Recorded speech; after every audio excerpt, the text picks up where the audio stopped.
Hello everyone, it's Cobra and welcome to my review on Ship of Theseus, otherwise known as a thought experiment in simple terms.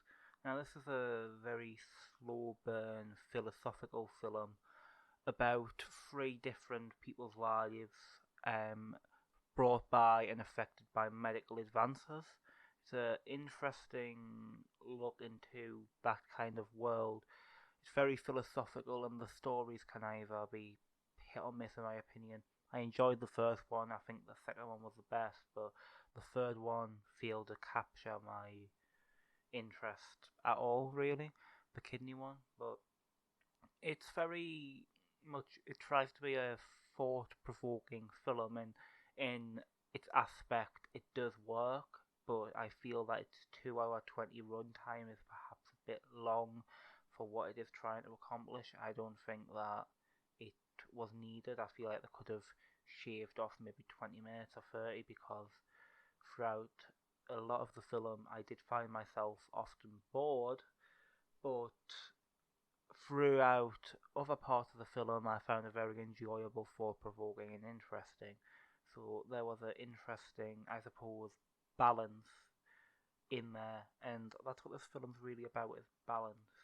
I mean, plot wise, one starts off with a blind girl who gains the idea, there's this idea, and now she can see, but she has this idea about it that she's better off not seeing, and it's interesting because it's basically about these people rejecting their own medical advances, right? They're rejecting something that can help them for more natural reasons. I mean, the first one she rejects it because she believes it affects her photography, and the second one he rejects it because of the experiments that are done on animals. So it's an interesting look into that. But other than that, there's not really much that interests me. And the third one, as I said, completely bored the shit out of me.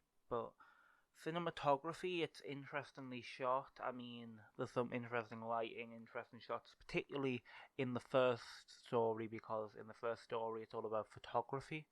So, there's some interesting, like, still shots here and there from the photographer perspective. Although when she's blind in the first, we don't actually get to see the images until she can see, which I do think is an interesting thing that they've done.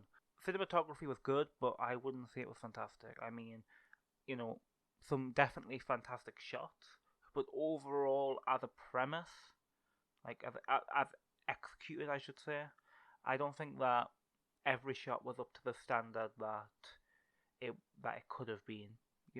Personally. So, I mean, overall, I give it a 3 stars, which is a 6 out of 10. Thank you for watching my short review, and I hope to see you all in the next one. Goodbye.